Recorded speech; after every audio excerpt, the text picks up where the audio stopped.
Hi hello welcome to my ఇంటి రుచులు vegetarian. ఈరోజు ఒక స్వీట్ రెసిపీని ప్రిపేర్ చేసుకుందాం. పచ్చి బొప్పాయికాయతో హల్వా. ఈ హల్వా మనకు నోట్లో వేసుకుంటే కరిగిపోయేటట్టుగా టేస్టీగా సాఫ్ట్గా ఉంటుంది.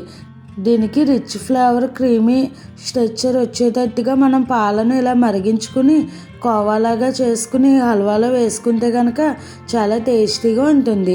ఇది మనకు ఎక్కువగా పెళ్ళిళ్ళు ఫంక్షన్స్లో భోజనంలో పెడుతూ ఉంటారు. దీనికి ఫుడ్ కలర్ ఏమీ వాడకుండా టేస్టీగా ఈ పచ్చి బొప్పాయికాయతో హల్వాని ప్రిపేర్ చేసుకుందాం. ఇక ఆలస్యం చేయకుండా ప్రాసెస్లోకి వెళ్దాము. ముందుగా నేను 2 పచ్చి బొప్పాయికాయలని తీసుకున్నాను. ఇవి పచ్చిగా ఉన్నాయి కానీ కొద్దిగా రంగు వచ్చాయి. అందుకని మనకు హల్వా కొద్దిగా ఆరెంజ్ కలర్లోకి వచ్చింది.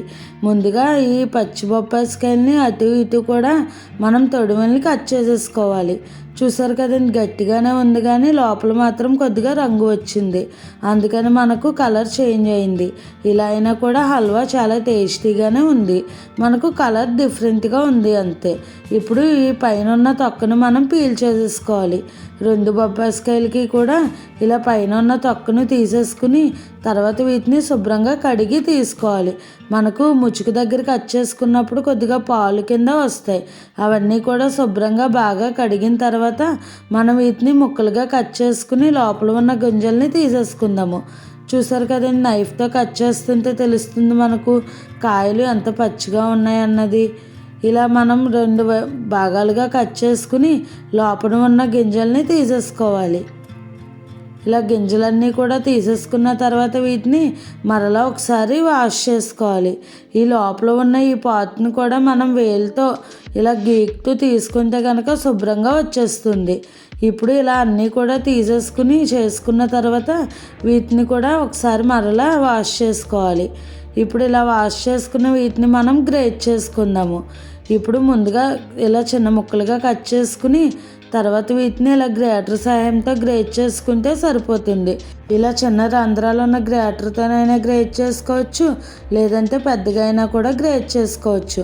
ఇలా సన్నగా గ్రేట్ చేసుకుంటే కనుక మనకు తొందరగా ఫ్రై అయిపోతుంది ఈ బొప్పాయికాయ అన్నది. చూసారు కదండి, ఇలా అంతా కూడా గ్రేట్ చేసేసుకోవాలి ఇదే ప్రాసెస్లో. ఒకవేళ లేట్ అవుతుంది అనుకుంటే కనుక మిక్సీ వేసుకుని అయినా కూడా గ్రైండ్ చేసుకోవచ్చు, కానీ ఇంత పర్ఫెక్ట్గా ఉండదు హల్వా. చూసారు కదండి, మొత్తం కూడా ఇంత ఈ బొప్పాయికాయలు అంతా కూడా గ్రేట్ చేసేసుకున్న తర్వాత ఇంత తురుము వచ్చింది. ఇప్పుడు దీనిని ఒక కప్పు సాయంతో కొలుచుకొని తీసుకుందాం. దాన్ని బట్టి స్వీటు పాలు యాడ్ చేసుకోవడానికి వీలవుతుంది. ఏదైనా ఒక గిన్నె లేదంటే కప్పు తీసుకుని ముందుగా ఈ బొప్పాయి తురుము ఎంత వచ్చిందో కొలుచుకుందాము. నేను తీసుకునే ఈ 2 బొప్పాయికాయలకి నాకు 3 గిన్నెలన్నర వరకు తురుము వచ్చింది. మీరు ఏ బొప్పాయి తీసుకుంటే దాన్ని బట్టి తురుముని ఇలా మనం కొలిచి తీసుకుంటే అన్నీ కూడా ఇంగ్రీడియంట్స్ పర్ఫెక్ట్గా సరిపోతుంది. చూసారు కదండి, నాకు 3 గిన్నెలన్నర వరకు ఈ బొప్పాయి తురుము వచ్చింది. ఇప్పుడు దీన్ని బట్టి పాలు పంచదార యాడ్ చేసుకోవడానికి సరిపోతుంది. ఇప్పుడు ఇదంతా కూడా బాగా ఫ్రై చేసుకుని హల్వా ప్రిపరేషన్లోకి వెళ్దాము. ముందుగా స్టవ్ పై దలసరిగా ఉన్న గిన్నెను పెట్టుకోవాలి. నేనైతే ఇలా కుక్కర్ గిన్నెను పెట్టేసుకున్నాను. ఇప్పుడు ఇందులోకి ఒక 4 or 5 టీ స్పూన్స్ వరకు నెయ్యి వేసుకుని నెయ్యి హీట్ అయిన తర్వాత జీడిపప్పు బాదం పలుకుల్ని వేసుకోవాలి. ఈ బాదం పప్పు జీడిపప్పు మీ ఇష్టం, ఎంత వేసుకుంటే అంత టేస్ట్ బాగుంటుంది. ఇవి ఇలాగే వేసేసుకోవచ్చు, లేదంటే చిన్న ముక్కలుగా కట్ చేసుకుని అయినా కూడా వేసుకోవచ్చు. ఇప్పుడు ఇవన్నీ కూడా ఇలా ఫ్రై అయిన తర్వాత వీటిని పక్కకు తీసేసుకుని అదే నెయ్యిలోకి మనం ముందుగా గ్రేట్ చేసి ఉంచుకున్న ఈ బొప్పాయి తురుముని వేసేసుకోవాలి. అంతా కూడా ఈ బొప్పాయి తురుము వేసేసుకున్న తర్వాత దీనిని బాగా ఫ్రై చేసుకోవాలి. అప్పుడే పచ్చివాసన పోతుంది, లేదంటే హల్వా తినలేము. ఇది బొప్పాయికాయలు కలర్ వచ్చిన వల్ల ఇలా సేమ్ క్యారెట్ హల్వా లాగా కనిపిస్తుంది, కానీ ఫ్లేవర్ మాత్రం బొప్పాయికాయ హల్వా లాగానే ఉంది. తినేటప్పుడు మనకు బొప్పాయి ఫ్లేవర్ తెలుస్తుంది. చూసారు కదండి, అంతా కూడా ఇలా మిక్స్ చేసేసుకుంటూ ఉండగా మరొక స్టవ్ పైన పాలను కూడా వేడి చేసుకుని ఉంచుకుందాము. ఈ బొప్పాయి తురుములోకి పాలు అలాగే కోవా కూడా వేస్తే బాగుంటుంది. కోవా అందరికీ అవైలబుల్గా ఉండదు కాబట్టి నేను కోవా ప్రిపరేషన్ కూడా చెప్తున్నాను. ముందుగా స్టవ్ పై ఇలా నాన్ స్టిక్ కడాయి పెట్టుకుని కొద్దిగా వాటర్ వేసుకుని తర్వాత మనం తీసుకున్న ఈ బొప్పాయి తురుముకి 1½ కప్ వరకు పాలను వేసుకోవాలి. నేను ఫుల్ క్రీమ్ మిల్క్ను వాడుతున్నాను. ఇలా 1½ కప్ వరకు పాలను వేసేసుకున్న తర్వాత ఈ పాలను కలుపుకుంటూ మనం దగ్గరికి వచ్చేంత వరకు మిక్స్ చేసుకుంటూ ఉండాలి. అలాగే మరొక స్టవ్ పైన మనం పెట్టుకున్న ఆ బొప్పాయి తురుమును కూడా మధ్య మధ్యలో కలుపుకుంటూ ఫ్రై చేసుకోవాలి.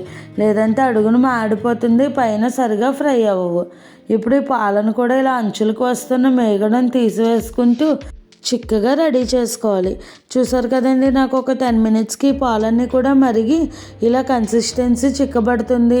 మనం ఒక 1/2 లీటర్ వరకు పాలను తీసుకున్నాం. ఆ పాలు మనకు ఒక 1/4 లీటర్ అయ్యేంత వరకు సగానికి సగం మరిగించేసుకోవాలి. అప్పుడు ఈ పాలు క్రీమిష్ టెక్స్చర్ వచ్చి కోవాలాగా టేస్ట్ బాగుంటుంది. చూసారు కదండి, పాలు చిక్కబడి ఇలా ఉన్నాయి. అంచుల నుంచి వచ్చిన మేగడను కూడా తీసివేసుకుంటే ఈ పాలల్లోనే మిక్స్ చేసేసుకోవాలి. అప్పుడు మనకు క్రీమిష్ టెక్స్చర్ ఎక్స్ట్రా రిచ్ ఫ్లేవర్తో ఉంటుంది ఈ బొప్పాయి హల్వా. చూసారు కదండి, ఇప్పుడు మరొక స్టవ్ పై ఫ్రై అవుతున్న ఈ బొప్పాయి హల్వాను కూడా మధ్య మధ్యలో కలుపుకుంటూ ఫ్రై చేసుకుని ఇప్పుడు ఇది ఫ్రై అయిందో లేదో చూద్దాం. ఒక పలుకు పట్టుకుని చూస్తే మనకు తెలుస్తుంది సాఫ్ట్గా ఉడికిపోయినట్టు. చూసారు కదండి ఎంత సాఫ్ట్గా ఉడికిపోయిందో. ఇప్పుడు ఇందులోకి మనం ముందుగా రెడీ చేసి పెట్టుకున్న ఈ పాల మిశ్రమంని వేసేసుకోవాలి. డైరెక్ట్ పాలుగైనా కూడా వేసుకోవచ్చు, కానీ మనకు ఉడకడానికి టైం పడుతుంది. అదే ఇలా చేసుకుంటే కనుక మనకు కుక్ అవ్వడానికి త్వరగా అయిపోతుంది. అలాగే ఫ్లేవర్ కూడా చాలా బాగుంటుంది.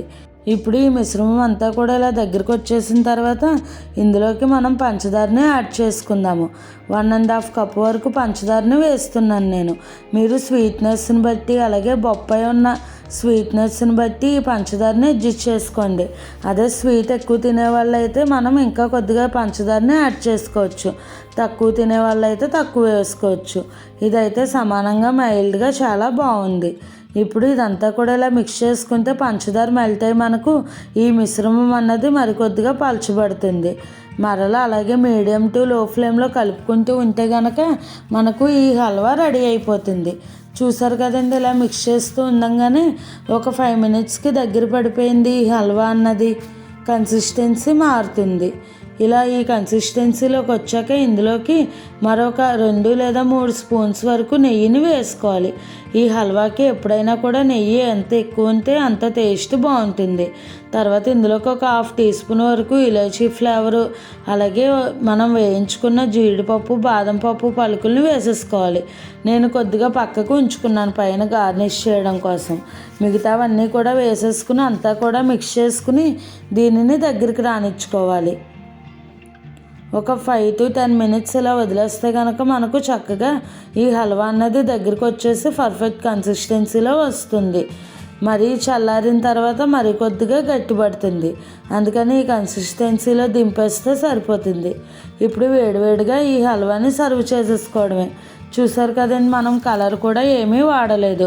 న్యాచురల్ కలర్తో హెల్తీగా ఈ బొప్పాయి హల్వాని ప్రిపేర్ చేసుకోవచ్చు. నార్మల్గా పెళ్ళిళ్ళలో అది ఫంక్షన్స్లో క్యాటరింగ్ వాళ్ళు పెట్టేవాళ్ళు గ్రీన్ ఫుడ్ కలర్ వాడి పెడుతూ ఉంటారు. గ్రీన్ కలర్గా ఉంటుంది ఈ హల్వా.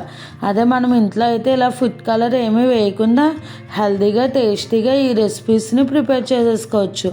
మీరు కూడా ఈ బొప్పాయి హల్వాని ట్రై చేసి ఎలా వచ్చిందన్నది నాకు కామెంట్ చేయండి. మరిన్ని మంచి మంచి టేస్టీ రెసిపీస్ కోసం నా ఛానల్ని ఫాలో అవ్వండి. ఇప్పుడు ఈ హల్వాని ఇలా సర్వింగ్ చేసేసుకుని తర్వాత ముందుగా ఫ్రై చేసుకున్న జీడిపప్పు బాదం పలుకుల్ని గార్నిష్గా వేసుకుని సర్వ్ చేసేసుకోవడమే. అంతేనండి, మనకు పచ్చి బొప్పాయి హల్వా రెడీ అయిపోయింది. దీనిని మనం ఏదైనా చిన్న చిన్న బౌల్స్లో పెట్టి సర్వ్ చేసుకుంటే చాలా ఎంజాయ్ చేస్తూ పిల్లల నుంచి పెద్దవాళ్ళ వరకు అందరూ కూడా ఇష్టంగా తినే రెసిపీ ఇది. ఈ పచ్చి బొప్పాయితో హల్వాని మీరు కూడా ఒకసారి ట్రై చేయండి. అలాగే మీకు ఇంకా ఏమైనా వెజిటేరియన్ రెసిపీస్లో వెరైటీగా హెల్తీగా టేస్టీగా సింపుల్గా కావాలి అనుకుంటే నాకు కామెంట్ చేయండి. ఈ రెసిపీ కనుక మీకు నచ్చినట్టయితే లైక్ చేసి షేర్ చేసి కామెంట్ చేసి నా ఛానల్ సబ్స్క్రైబ్ చేసుకుని పక్కనే ఉన్న బెల్ ఐకాన్ క్లిక్ చేయడం మర్చిపోకండి. Thanks for watching.